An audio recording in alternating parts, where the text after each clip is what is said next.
Pourquoi lit-on à Rosh Hashanah l'Haftara sur la naissance de Shmuel? Merci Lior Tzipora pour cette question. Effectivement, c'est une très bonne question. Pourquoi est-ce qu'on a l'habitude, chacun d'entre nous, dans toutes les synagogues, de lire cette Haftara, donc de Samuel? Nous connaissons tous ce contexte. Il y a Hana, épouse de Elkana, une des deux épouses qui n'a pas le bonheur d'embrasser, d'avoir un enfant, et elle se rend au tabernacle, et là, elle sera accueillie par Élie, personne âgée, et elle répand son cœur devant l'Éternel pour lui demander un enfant. Donc pourquoi lit-on cette Haftara? Deux raisons, deux grilles de lecture. La première, c'est d'abord la lecture du Pshat, la première lecture où nous voyons cette personne qui répand son cœur devant l'Éternel, et il y aura une sorte d'incompréhension entre l'accueil qui sera réalisé par Élie, gardien de ce lieu, et cette mère qui répand sa souffrance devant l'Éternel. Il est intéressant de voir jusqu'où va cette incompréhension, parce que le texte nous dira que lorsque Élie regardait ses lèvres, elle parlait, mais sans prononcer un mot. Vayarchevea lo shikora, que le prophète Élie l'a considérée comme une personne ivre. Et donc il lui dira, Vayomer Elea Élie ad matai tishakrin, jusqu'à quand vas-tu être ivre? Et Hana lui répond, Lo Adoni, non, tu es dans l'erreur. Première grille de lecture. Elle est très étonnante. Finalement, imagine, ma chère Lior, la situation où il y a une personne que je vois dans une synagogue, dans ma synagogue à l'Esplanade, qui répand son cœur. Je suis quelque part en train de vaquer à mes occupations et je vois quelqu'un qui est dans une situation difficile. Comment me viendrait-il à l'esprit de pouvoir considérer cette personne comme ivre? Difficile à comprendre.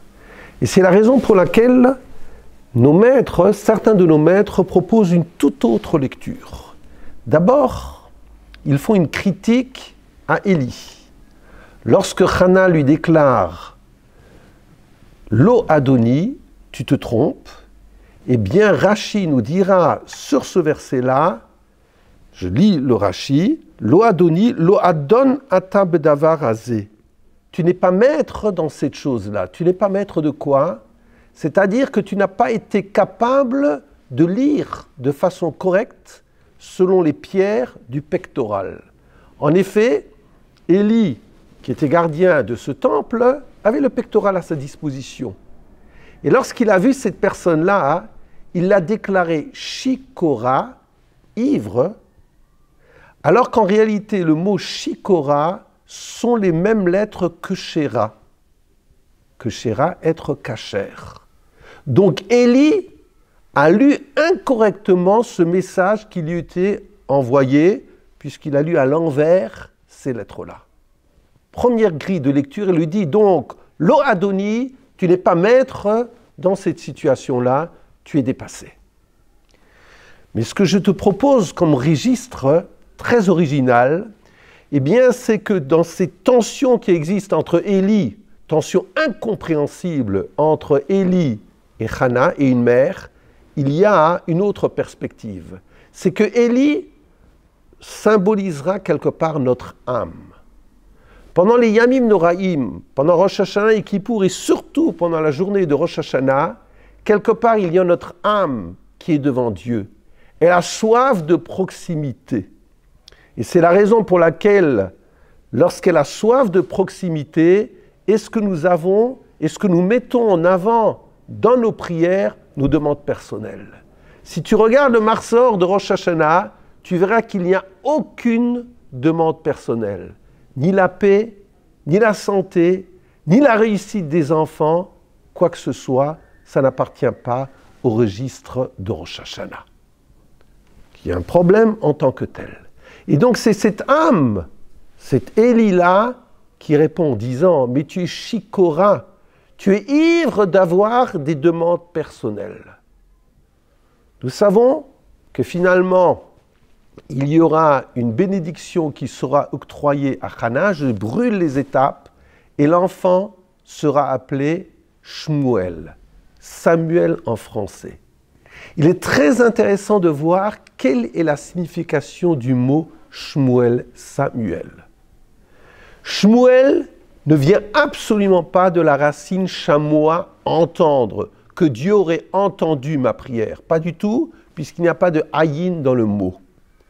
Et Shmuel viendra de la racine Shaol. Et Rashi nous dira sur ce verset, Vayhilit kufot ayamim vata achana, je cite, Vateler ben vatikra et shemo Shemuel, qui met Adonai sheiltiv. Le rabbinat traduit ce prénom-là en disant « Parce que j'ai demandé cet enfant au Seigneur ». Sheiltiv. Rashi n'est absolument pas d'accord avec cette explication, puisque Rashi nous dira, et je te le cite, dans le verset 26, il est extraordinaire, « Gam anochi shiltiu l'Hashem » lorsqu'elle se présente la seconde fois devant Élie en déposant en confiant cet enfant-là qu'elle vient de sevrer, ce petit Shmuel, qui a quelques mois ou quelques petites années, eh bien, elle dira « Asher sha'alti me'imo » c'est pour cet enfant que quoi ? « Sha'alti me'imo » que j'ai fait cet emprunt. Et c'est ce que nous dit Rashi, « Gam anochi shtilti que Adam amashil keli le rabot » c'est quelqu'un qui emprunte un objet. Shmuel, et c'est magnifiquement développé par Rav Shimshon Raphaël Hirsch, Shaol, mais im, c'est emprunter et non pas demander. Lorsque je demande quelque chose, on me donne, et cet objet-là, qui est donné, ne fait plus partie de celui qui me l'a donné, ne fait plus partie de sa propriété. Alors que Shaol, mais im, c'est un emprunt.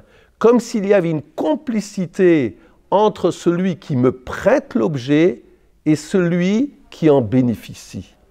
Et bien de la même façon, pourquoi, et je reviens maintenant à ta question essentielle, pourquoi cette Haftara de Shmuel, de Samuel est-elle lue le jour de Rosh Hashanah? Parce qu'en réalité, nous avons beaucoup d'aspirations durant cette journée de Rosh Hashanah. Mais quelquefois, nous devons nous rendre compte que ce que Dieu nous donne, eh bien, ce ne sont pas des dons, mais des prêts. En vieux français, on disait « pourvu que Dieu nous prête vie ». Eh bien, la santé, les biens, nos enfants sont des trésors qui nous sont confiés, comme la vie. Eh bien, sachons être capables de sentir que ce sont des dépôts, des provisions qui sont mises à nos côtés, dont nous donnons compte, et de savoir qu'ils ne sont pas notre propriété, mais que nous faisons grandir, que la bénédiction soit pour chacun d'entre nous, dans votre école naturellement, et que chaque enfant, que chaque élève grandisse dans l'amour de la Torah, l'amour des siens et l'amour de la communauté. Shana Tova Umetuka.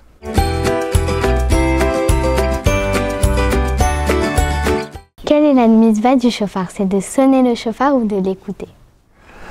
Alors Liel, la question que tu as posée est une excellente question. Alors pour y répondre, il va falloir que j'explique en profondeur le sujet. La dernière Mishnah dans le traité de Rosh Hashanah traite de la manière dont il faut sonner le shofar, le nombre de sons, etc. Mais dans la Gemara, dans le Talmud, il n'est fait mention aucune fois de savoir si la mitzvah est d'écouter les sons du shofar ou bien la mitzvah est-elle de sonner du shofar. Eh bien, cette problématique, elle prend tout son sens en vérité, et l'enjeu de cette problématique se trouve dans la manière de faire la bénédiction. Est-ce que la bénédiction que nous allons réciter avant de sonner sera-t-elle « Je bénis Dieu qui nous a ordonné de sonner du chauffard, ou je bénis Dieu pour nous avoir ordonné d'écouter les sonneries du chauffard? Eh bien, sache Liel, que cette question est traitée par les Rishonim, c'est-à-dire les maîtres du Moyen-Âge, et le Rambam, dans la mitzvah numéro 170, nous dit que la mitzvah est d'écouter les sons du chauffard. Et donc pour lui, la bénédiction sera l'ishmoa kol chauffard, d'écouter les sons du chauffard. La preuve que donne le Rambam est que si la mitzvah consistait à sonner vraiment le chauffard, alors chaque juif devrait sonner avec son chauffard et ne serait pas quitte par les sonneries d'un homme. De la même manière que dans la soukha, je ne peux pas demander à quelqu'un d'autre de s'asseoir dans la soukha à ma place pour dire que j'ai accompli la mitzvah. La même chose pour les téphilines, la même chose pour toute autre mitzvah. Le Rosh, qui était un autre maître du Moyen-Âge, qui vivait en Allemagne, eh bien, il ne pense pas comme ça. Et il dit au nom de Rabbeinu Tam que la mitzvah est de sonner le chauffard. Et donc pour lui, eh bien, le texte de la bracha sera litkoa kol chauffard. La question qui se pose, c'est qu'est-ce que fera le Rosh pour répondre à la preuve qu'a donnée le Rambam? Alors pour expliquer cela, on va ouvrir une petite parenthèse et on va essayer de comprendre quel est le sens de la mitzvah de chauffard. Certains disent, comme le Rambam, que le sens de la mitzvah du chauffard, bien que ce soit une mitzvah avec une raison insondable, on peut y donner une certaine compréhension qui est « Uru yesheni mishinatrem », c'est-à-dire « réveillez-vous de votre torpeur », comme si le chauffard est censé eh bien, émettre en nous, éveiller en nous des sentiments de repentir. Si c'est ça la raison, alors on peut comprendre pour le Rambam que cette mitzvah consiste à écouter le son du chauffard, parce que par cette écoute, eh bien, ça va réveiller en nous eh bien, un sentiment de repentir. La raison donnée par le Talmud de Jérusalem, la raison pour laquelle on sonne du chauffard, c'est parce que c'est comme une tefila, c'est comme une prière, mais c'est une prière muette. Au lieu de prier avec des mots, eh bien, la manière de prier le plus simplement possible, c'est de prier comme des sanglots, comme des pleurs. Le meilleur moyen pour le faire, c'est en sonnant le chauffard, dans lequel nous allons sonner avec des sons qui nous rappellent les sanglots, les pleurs et ce genre de choses. Et si on dit que c'est de cela qu'il s'agit, eh bien on pourrait dire que la mitzvah consiste finalement à sonner parce que ce son rappelle la prière, c'est une sorte de prière à Dieu. Encore une fois, comment va-t-on répondre à la question que pose le Rambam sur le Rosh? La réponse sera de dire, c'est qu'il y a un principe fondamental dans la halakha qui dit « Shomea keone », que toute personne qui écoute attentivement une prière, c'est comme si elle y avait répondu à cette prière. À condition bien sûr que celui qui émet la prière pense à rendre quitte celui qui l'écoute, et que celui qui écoute pense à se rendre quitte de celui qui l'émet. Selon ce principe, eh bien, le fait même d'écouter les sons du chauffard de quelqu'un d'autre, eh bien, nous permet de dire que je suis quitte des sons, quand bien même la mitzvah consiste à uniquement sonner. Shana Tova.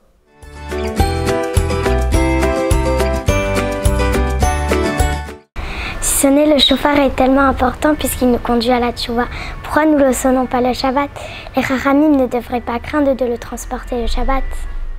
Alors, ta question est extrêmement intéressante parce que lorsque l'on observe la manière dont nous vivons Rosh Hashanah, effectivement, le chauffard est la mitzvah centrale, mitzvah de la Torah, mitzvah centrale qui, comme tu le dis, eh bien, nous éveille à la teshuva. Donc c'est tellement important, c'est vraiment extrêmement important. On vient tous de partout pour pouvoir écouter ce chauffard-là, qu'on comprend mal pourquoi nos sages, au nom d'une éventuelle transgression de Shabbat, que peut-être quelqu'un un jour porterait le chauffard dans le domaine public, eh bien, interdisent à tous les juifs du monde entier pendant des générations et des générations, donc des millions et des millions de juifs ne peuvent pas accomplir cette mitzvah-là parce que, encore une fois, éventuellement quelqu'un transporterait le jour du Shabbat un chauffard, et encore, dans la plupart des villes, soit il y a un hérouv, soit ce serait qu'une interdiction rabbinique. Donc c'est une excellente question. Alors, d'abord sur le point de la teshuva, il faut le savoir que Rosh Hashanah en tant que tel, et la sonnerie du chauffard également donc, dans la Torah n'est pas le jour de la teshuva. C'est vrai que nous vivons ainsi parce qu'on se prépare à la Teshuvah, parce qu'on se prépare à Yom Kippour, mais la raison essentielle de Rosh Hashanah, c'est exprimer la royauté de Dieu, dire que Dieu est le maître, reconnaître qu'en fait, tout ce qu'il y a dans ce monde est entièrement dirigé par Dieu, et ce jour-là, en tant que tel, n'est pas un jour de Teshuvah. Et même la sonnerie du shofar est une sonnerie de couronnement. On exprime la royauté de Dieu, quelque chose qui est extrêmement important. Avant, justement, de se préparer à la Teshuvah et d'arriver à Yom Kippour pour demander pardon devant Dieu. Mais il ne faut pas oublier cette origine première et surtout essentielle et supérieure. Rosh Hashanah, c'est d'abord le moment de la royauté de Dieu. Ça, c'est un premier point.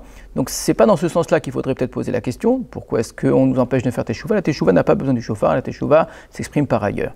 Mais malgré tout, la question reste, c'est une mitzvah de la Torah, et cette mitzvah de la Torah a été repoussée par les sages au nom d'une éventuelle transgression du Shabbat. Alors, on va peut-être poser une deuxième question qui va dans le même sens probablement. On sait que lorsque l'on termine le Shabbat, on fait ce que l'on appelle une Havdalah. On a terminé Shabbat, entre Shabbat et la semaine, on va vivre une sorte de cérémonie qui va marquer le passage de la sainteté du Shabbat au temps profane, au temps de la semaine. C'est vrai à la fin de Yom Tov également, parce que Yom Tov est un jour qui est kadosh, qui est saint, et donc quand on passe de Yom Tov à la semaine, aussi on fait une Havdalah. Maintenant, quand on passe de Shabbat à Yom Tov, ou de Yom Tov à Shabbat, qu'est-ce qu'on fait? Alors c'est le cas cette année, on va passer de Shabbat à Yom Tov, le premier jour de Rosh Hashanah c'est Shabbat, le deuxième jour de Rosh Hashanah c'est encore Yom Tov. Eh bien, la réponse est la suivante. Quand on passe de Yom Tov à Shabbat, supposons qu'on ait un jour de Yom Tov et ensuite on ait un jour de Shabbat, on ne fait pas d'Havdalah du tout. On fait Kiddush de Shabbat tout à fait normalement, et si en plus Yom Tov, Kiddush de Shabbat et de Yom Tov, mais il n'y aura pas une Havdalah qui marquera la séparation entre un jour et l'autre. Par contre, si l'on passe de Shabbat à Yom Tov, comme cette année, premier jour de Rosh Hashanah c'est Shabbat, et Rosh Hashanah. Le deuxième jour, ce n'est que Rosh Hashanah, mais c'est plus Shabbat. Eh bien, on va faire une Havdalah pour passer du Shabbat au deuxième jour. Le fait de faire une Havdalah montre une chose extrêmement importante. La sainteté du Shabbat est supérieure à la sainteté des jours de fête. Alors, ça nous paraît étonnant parce que nous, on vit les jours de fête comme quelque chose d'exceptionnel. Et puis surtout, Rosh Hashanah, il y a tout le monde qui vient, il y a le shofar, quelque chose qui est très très grand. Alors peut-être, c'est une supposition de ma part, que ce que nos sages ont justement voulu nous enseigner, ils ont voulu nous enseigner quelque chose qui pour nous n'est pas du tout évident, et que si eux ne l'avaient pas montré de cette façon-là en nous interdisant de sonner le shofar le jour de Rosh Hashanah, eh bien nous aurions pensé, même si nous n'avions pas transgressé véritablement en allant transporter un shofar, mais nous aurions pensé qu'effectivement la sonnerie du shofar, la mitzvah du shofar le jour de Rosh Hashanah est supérieure au Shabbat. Le Shabbat c'est toutes les semaines, Rosh Hashanah c'est une fois dans l'année. Le Shabbat, c'est le fait de s'arrêter de travailler parce que voilà, il faut se rappeler que Dieu a créé le monde peut-être, mais également parce qu'on est fatigué. Alors que Rosh Hashanah, c'est des moments très importants, le couronnement de Dieu, la Teshuvah, etc. Le fait de penser cela nous amène, je pense, de manière presque naturelle à considérer que Shabbat est inférieur au jour de fête. Et c'est exactement ce que nos sages n'ont pas voulu que nous pensions. De manière très forte, de manière très courageuse, très audacieuse, ils ont interdit une mitzvah de la Torah, ce que la Torah leur donne, ce pouvoir-là. On a la possibilité de dire cette mitzvah, nous ne l'accomplirons pas au nom d'une raison supérieure, parce que le Shabbat est de loin plus important. Et là, ça nous apprend un message extrêmement grand pour tous les Shabbatot de l'année. Chaque Shabbat a une sainteté, a une importance plus grande que Rosh Hashanah ou que Yom Kippour.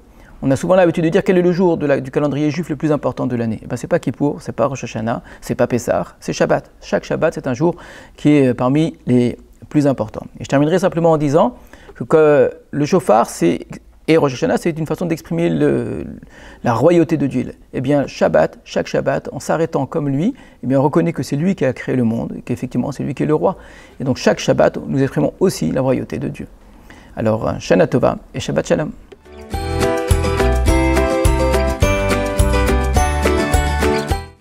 Pourquoi sonne-t-on le shofar au milieu de Moussaf? Alors Judith, c'est une excellente question. Pourquoi sonne-t-on du shofar au milieu de la prière de Moussaf? En réalité, il aurait été beaucoup plus logique de sonner du shofar immédiatement en arrivant à la synagogue le matin.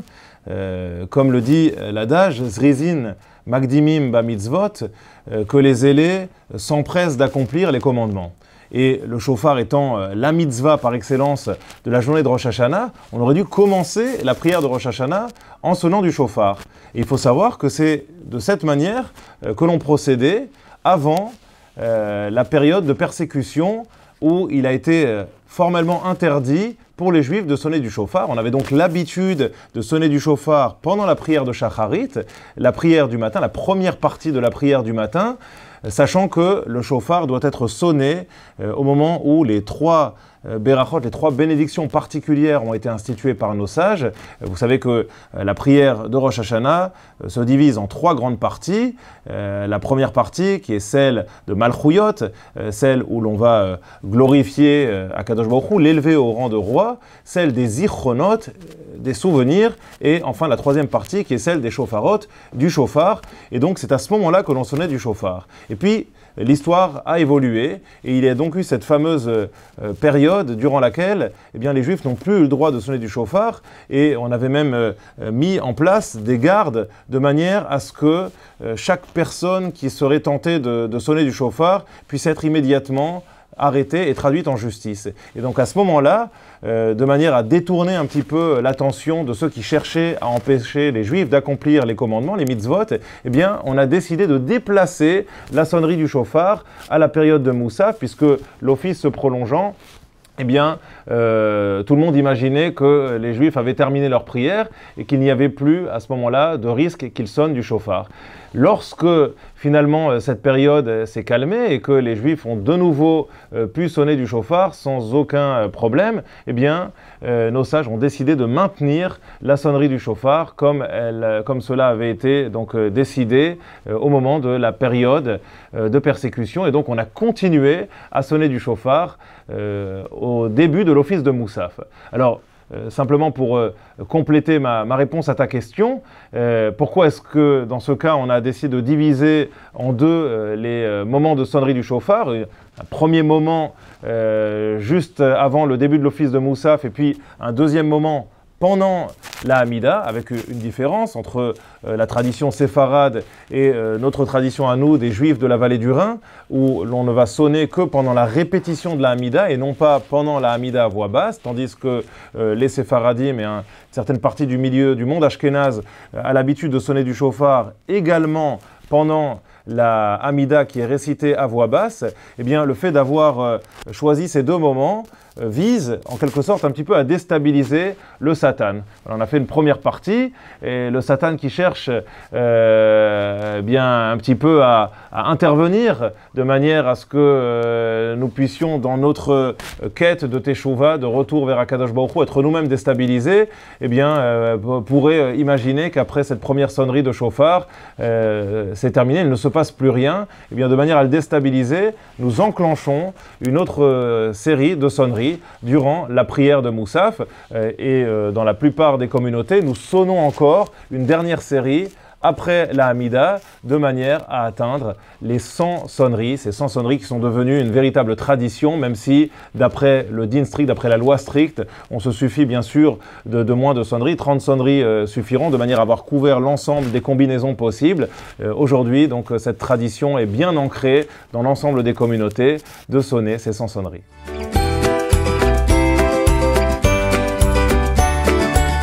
Combien de sonneries est-on obligé d'écouter à Rosh Hashanah? À l'école, on me parle de 9, 30, 60, 100 sonneries. Je suis complètement sonnée. Bonjour. Alors je vais expliquer le nombre de sonneries que l'on doit sonner et écouter le jour de Rosh Hashanah. Dans la Torah, concernant le shofar, c'est écrit par 3 fois le terme teroa. Teroa veut dire une sonnerie comme un pleur. Donc on doit faire 3 fois une sonnerie qui ressemble à des pleurs. Mais c'est écrit une fois ve'avar ten teroa, qui veut dire vous ferez un son long et une teroa. Et une deuxième fois c'est écrit teroa ta'aviru. Une teroa puis suivie d'un son long.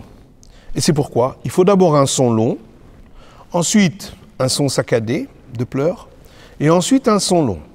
Et comme on a expliqué que le mot teroa a été répété 3 fois, donc il faut donc 3 teroas, chacune précédée d'un son long et suivie d'un son long, ce qui fait 9 sonneries.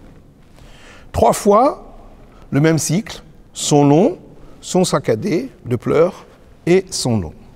Seulement, dans les sons des pleurs, il peut y en avoir de plusieurs façons. Des fois on pleure en faisant des sons comme des lamentations langoureux, des sons qui sont moyens. Donc c'est 3 sons qui sont de taille moyenne, pas très longs. 3 sons suivis, ce qu'on appelle en hébreu shvarim. Il y a aussi, des fois on pleure en haletant, des sons très courts et très saccadés. Ce qu'on appelle teroa, ça c'est la teroa dont on parle en général, ce sont 9 coups saccadés. Et puis il peut y avoir aussi des sons longs suivis de sons saccadés. Donc shevarim suivi de teroa. Et donc, on doit, dans le son qu'on appelle teroa, on doit en faire 3 différents. Celui qui est le shvarim, qui est le son de lamentation, langoureux. On a la teroa, qui sont les 9 sons saccadés. Et on a ensuite shvarim teroa, qui sont les 3 sons de plainte langoureux suivis des 9 sons saccadés. Comme on a 3 sortes de teroa, et qu'on doit faire 3 fois teroa, donc on doit faire en tout 9 cycles.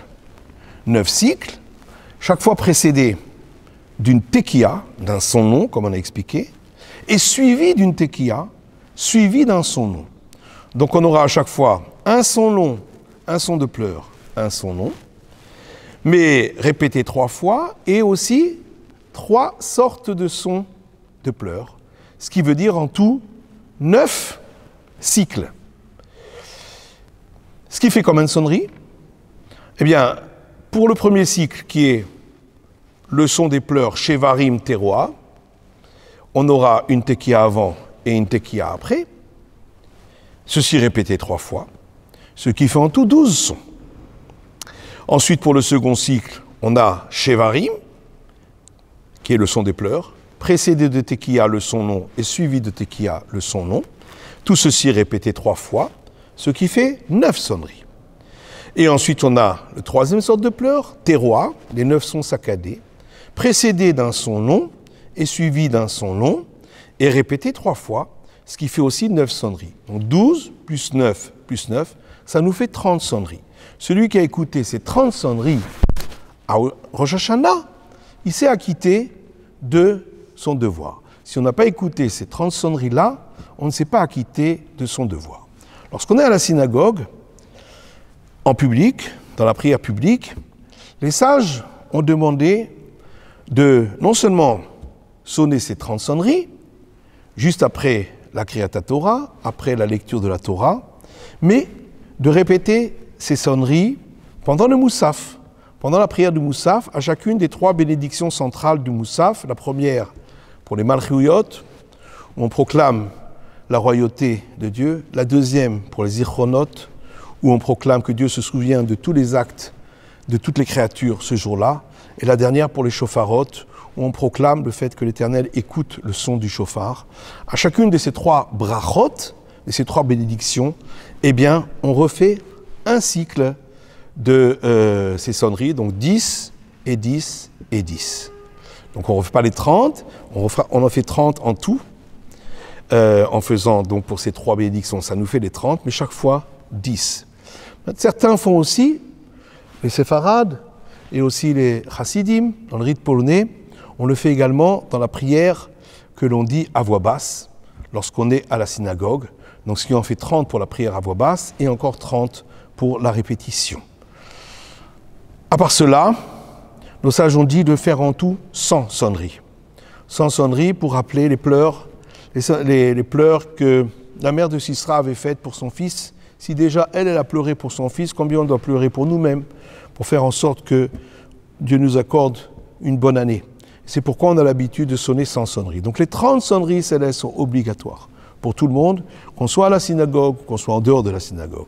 Quand on est à la synagogue, on répète ces sonneries-là pendant le Moussaf, certains même pendant la prière du Moussaf à voix basse, d'autres seulement pour la répétition, et encore à la fin de la prière, d'autres sonneries pour terminer les 100 sonneries, ceci pour l'ensemble des sonneries de Rosh Hashanah.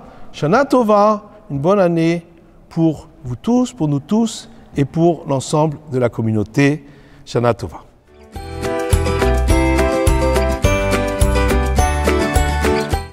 Monsieur le rabbin, je m'embrouille. La Tishré, c'est le premier mois de l'année ou le 7e? C'est une super question, Sacha. Merci beaucoup de l'avoir posée. En effet, quand on regarde le texte qui parle de la fête de Rosh Hashanah dans la Torah, il apparaît que cette fête est le premier jour du 7e mois de l'année. Pourtant, Rosh Hashanah, comme son nom l'indique, c'est la tête de l'année. Donc est-ce le premier mois ou le 7e mois? Cette question a été posée par de nombreux commentateurs, et l'un d'eux, c'est Nachmanide, le Ramban. Le Ramban, après un très long voyage en bateau, il venait d'Espagne, il montait en Israël, et après ce long voyage qui a duré plusieurs semaines, il arrive fatigué, il était âgé de 80 ans, il arrive sur le port de Haïfa, et des Juifs sont venus l'accueillir, et ils lui demandent, nous étions à quelques jours de Rosh Hashanah, ils lui demandent de prendre la parole. Il a fait, semble-t-il, un discours qui a duré 4 heures, donc un monsieur de 80 ans, qui, sous le soleil de Haïfa, fait un discours de 4 bonnes heures après un long voyage. Et le Ramban d'expliquer que, en fait, il faut voir le monde et le calendrier surtout, une partie avant la sortie d'Égypte et une partie après la sortie d'Égypte. Jusqu'à la sortie d'Égypte, le calendrier était fixé en prenant en compte que le premier mois de l'année, c'était le mois de Tishri. Après la sortie d'Égypte, le premier mois de l'année devient le mois où nous sommes devenus un peuple, c'est-à-dire le mois de Nissan. Pourquoi est-ce qu'au moment de la sortie d'Égypte, le calendrier a changé pour considérer que le mois de Nissan était le premier mois de l'année? Parce que c'est exactement, nous dit le Ramban, comme la semaine. Chez les Juifs, quand on appelle le dimanche, on l'appelle le Echad Beshabbat, le premier jour après Shabbat. Le lundi, le deuxième jour après Shabbat. On fait graviter toute la semaine autour du Shabbat. Et bien l'année, nous aussi, on va la faire graviter, non pas autour de notre calendrier, de manière bête et méchante, mais autour de la mitzvah qui commémore la sortie d'Égypte, c'est-à-dire la fête de Pessah. Toute l'année va graviter autour du mois de Pessah parce que maintenant, ce mois a été la pierre angulaire du peuple juif. Et donc, à partir de la sortie d'Égypte, on a commencé à comptabiliser les mois uniquement en comptant à partir de Pessah. Et là, ça nous donne une vision incroyable de la vie en cette préparation aux fêtes redoutables. C'est que finalement, voilà vers quoi notre vie doit graviter, autour de la mitzvah. Comme ma semaine gravite autour du Shabbat, mon année gravite autour du Pessah, ma vie doit graviter autour des mitzvot. Voilà une sacrée avancée, voilà un sacré challenge que l'on doit essayer de mener à bien pour faire en sorte que toute notre vie gravite autour de la mitzvah et ainsi pouvoir mériter une Shana Tova Umetuka, une bonne année, douce comme le miel. Shana Tova.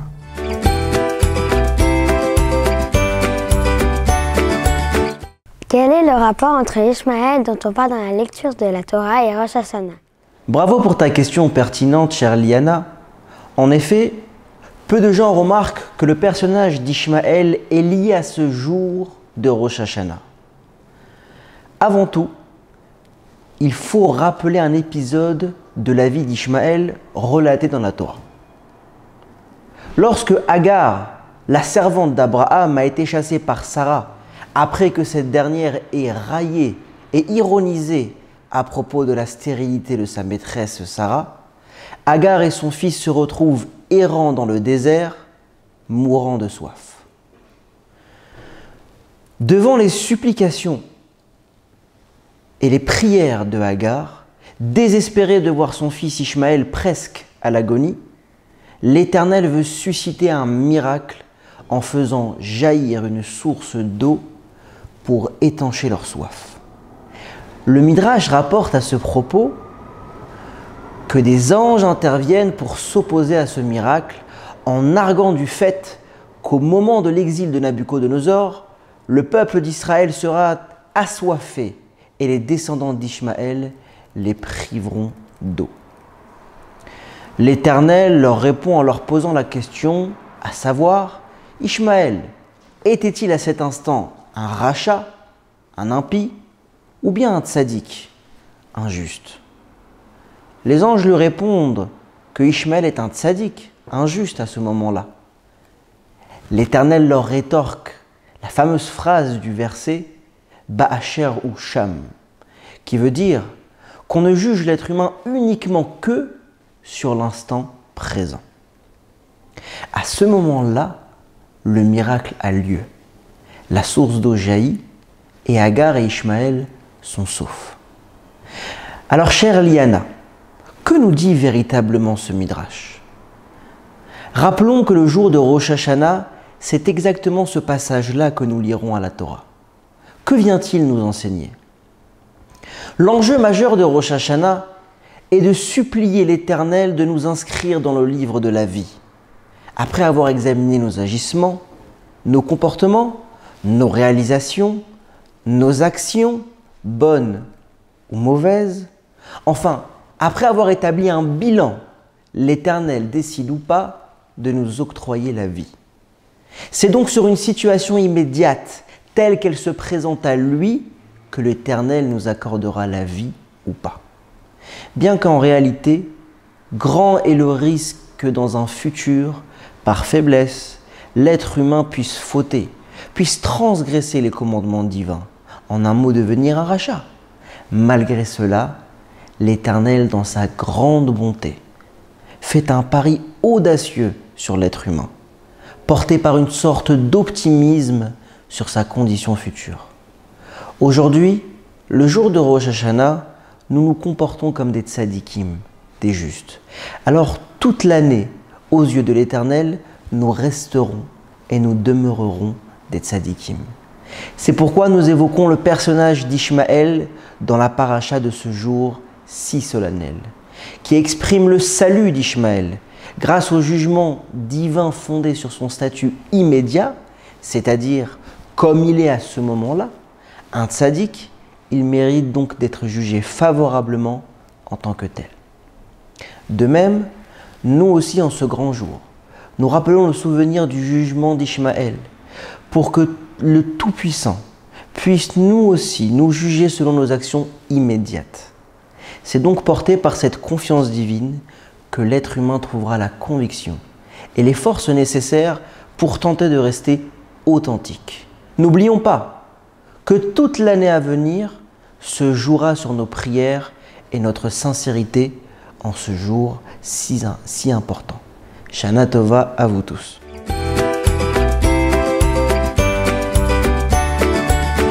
Pourquoi celui qui sonne les chauffards se tient debout? Bonjour Asher, je vais t'expliquer pourquoi on sonne le chauffard en étant debout. Alors il y a, je dirais, deux raisons. La première, c'est parce que le chauffard, tu sais que le chauffard, l'objectif du chauffard, c'est justement de se réveiller à la teshuva lorsqu'on entend un son. Le son du chauffard, ça nous transperce et ça nous réveille à la teshuva. Et ça, il faut que ce soit debout parce que la position, lorsqu'on est debout, eh bien, c'est beaucoup plus sérieux, beaucoup plus, on se concentre. Alors quand on est assis, on peut être un peu plus détendu, un peu plus relâché. Or là, ce qu'il faut, c'est être bien concentré et être focalisé sur cette mitzvah de teshuva. Et la deuxième raison, c'est parce que de façon générale, lorsqu'on fait une mitzvah, eh bien, on doit la faire debout. Tout simplement, c'est comme si tu te présentes devant un roi ou devant une personne très importante. Lorsque tu rentres dans le palais, imagine tu entres dans le palais de l'Élysée et que tu es reçu par le président de la République. Tu ne vas pas rester assis sur ton fauteuil, tu vas te lever par marque de respect. Et bien là, c'est pareil. Lorsqu'on fait une mitzvah, et en particulier celle du chauffard, eh bien on se lève par marque de respect vis-à-vis d'Hachem, qui est le roi, qui nous a ordonné cette mitzvah. Et j'ajouterais qu'il y a aussi une raison un peu plus technique, je dirais, c'est que lorsque la personne sonne, le tokéa, lorsqu'il sonne, eh bien, s'il le fait assis, c'est pas très pratique. C'est parce que lorsqu'on sonne, il faut donner de la force, il faut prendre du souffle, il faut pousser de toutes ses forces. Et donc, lorsqu'on est debout, c'est beaucoup plus facile de le faire sur le plan technique et pratique que si on est assis. Voilà. Donc, je pense que là, c'est une préparation aussi, même à partir de petites questions qui paraît anodine, mais qui est très importante et qui pourrait, je pense, te préparer, toi et tous tes amis, à la mitzvah du chauffard de Rosh Hashanah. Shana Tova.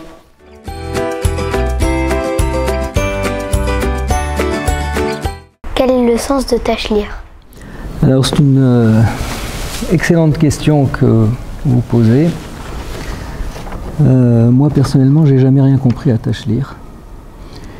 Et non seulement j'ai jamais rien compris, mais en plus je le fais assez rarement. Pourquoi? Parce que selon le Gaon de Vilna, c'est plutôt un lieu propice au Lachon Hara, tout ce rassemblement, etc., pour faire quelque chose que les gens ne comprennent pas. Et donc c'est plus devenu une balade sur les planches à Deauville ou sur la plage de Saint-Tropez que quelque chose de Rosh Hashanah. Mais le minag, c'est de faire ce qu'on appelle Tachlir, effectivement, et donc il faut expliquer un tout petit peu ce dont il s'agit. Pourquoi j'ai jamais compris Tachlir? Parce que normalement on dit qu'il ne faut jamais mentionner les fautes à Rosh Hashanah, même on ne dit pas Ovinu Malkenu Chotonu le Fonecho, on a fauté devant toi, etc. Et donc là, Tachlir, c'est censé être quelque chose où on dit des psukim et on envoie nos fautes dans l'eau, etc. Donc ça semble quand même assez étrange. Mais il faut comprendre ça probablement dans le contexte de Rosh Hashanah, où chaque chose qu'on fait Rosh Hashanah, chaque chose qu'on dit a une importance. Et d'ailleurs, de manière très étonnante, ces lois de Tachlir, je vais expliquer, sont dans le Shulchan Arour, dans les choses Dvarim Anoagim Lechol Belel Rosh Hashanah. Ça fait partie des lois de ce qu'on a l'habitude de manger Rosh Hashanah. Donc, à l'intérieur des lois de ce dont on a l'habitude de manger Rosh Hashanah, on nous dit que Ve'olchin El Anar, on va sur le fleuve, à côté d'un fleuve ou dans un endroit où il y a de l'eau, pour dire un passouk, un verset où on dit qu'on jette nos fautes. Et donc voilà quel rapport exactement entre ce qu'on mange Rosh Hashanah le soir et Tachlir, qui en plus se fait en général l'après-midi, quand c'est Shabbat, plutôt le deuxième jour d'ailleurs.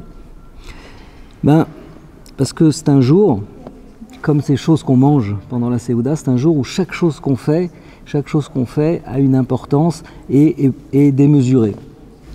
Et donc Tachlir s'inscrit probablement dans ça. Mais exactement, qu'est-ce que c'est?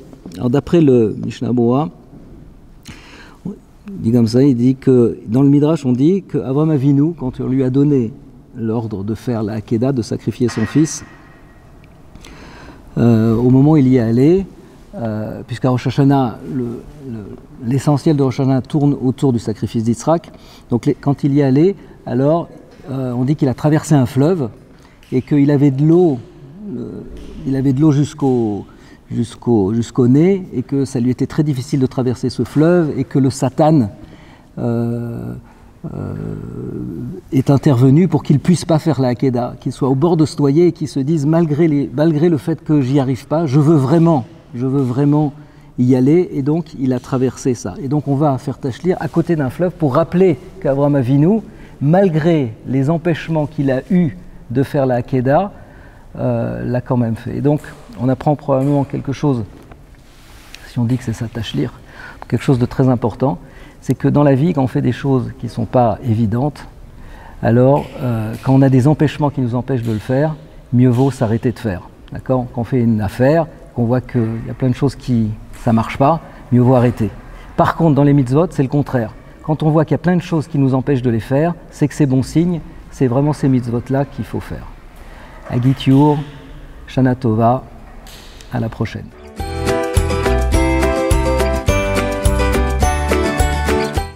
Les Chachamim m'appellent Rosh Hashanah, jour du jugement, Yom Hadin. Sur quoi est-on jugé plus précisément?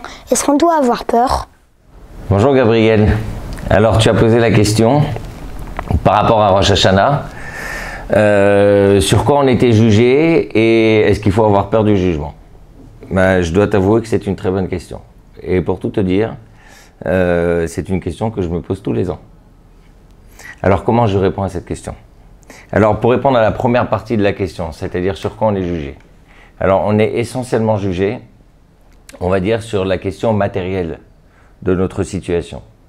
La santé, la parnassa, est-ce qu'on va gagner au loto ou pas? Ça se décide à Rosh Hashanah. Donc c'est important évidemment, parce que si on n'a pas la santé, Dieu préserve, c'est compliqué. Et si on a la santé et on n'a pas de quoi manger, du coup on n'est pas en bonne santé.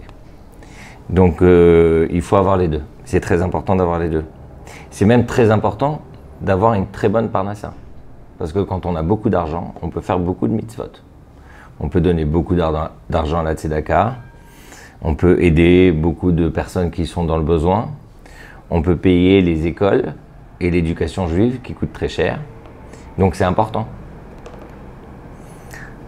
Et à côté de ça, la deuxième partie de la question, c'est certainement la plus difficile.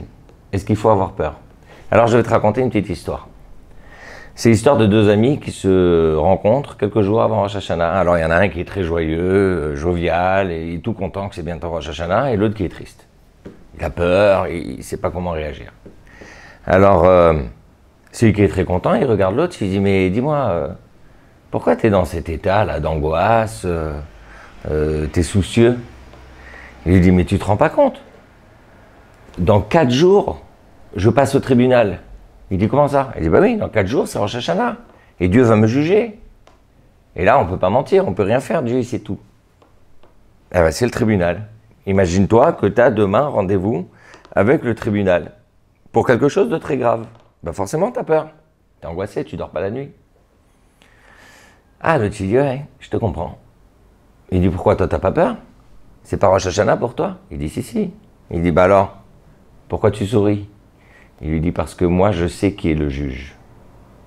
Et le juge, je le connais. Et il s'avère que le juge, c'est mon père. » Voilà. C'est les deux approches qu'on peut avoir à Rosh Hashanah. Il y a certains qui ont très peur de Rosh Hashanah, et je ne vais pas leur donner tort. Mais ils ont peut-être oublié un tout petit truc. C'est que celui qui nous juge, c'est notre Père. Et peut-être que c'est l'essentiel même de Rosh Hashanah, c'est de prendre conscience que nous nous adressons à notre Père. C'est d'ailleurs le sens même de la sonnerie du shofar. On le dit dans la prière, la sonnerie du shofar a pour vocation de faire en sorte que Dieu soit le roi sur nous. Et on va dire plusieurs passages dans la prière qui vont nous rappeler ces choses-là. Donc l'objectif, c'est cette idée de la relation que nous avons avec Dieu. C'est ça qui est important à Rosh Hashanah. Alors que le tribunal, on ne connaît pas le juge, on ne connaît pas le président, on ne connaît personne. Et donc on arrive comme un étranger. À Rosh Hashanah, on n'arrive pas comme un étranger. On arrive comme une personne qui connaît tout le monde. Et tout le monde le connaît. Donc à nous de faire preuve de bon côté relationnel avec celui qui est assis à côté de nous à la synagogue et avec nos amis, parce que s'il y a bien une chose pour laquelle Dieu ne peut pas pardonner, même à Yom Kippour, c'est les fautes qu'on a fait envers nos amis, où là il faut aller demander pardon. Donc il faut renforcer cette relation que nous avons, cette relation communautaire, et évidemment la relation avec Dieu. Faites en sorte que Dieu c'est votre Père, comme ça il va bien vous juger. Et de ce fait, je vous souhaite Shana Tova ou Metuka, une bonne et douce année, Ktiva Vachatima Tova, que vous soyez écrits et scellés dans le livre de la vie, de la santé, de la parnassa et tout ce que vous désirez. Shana Tova.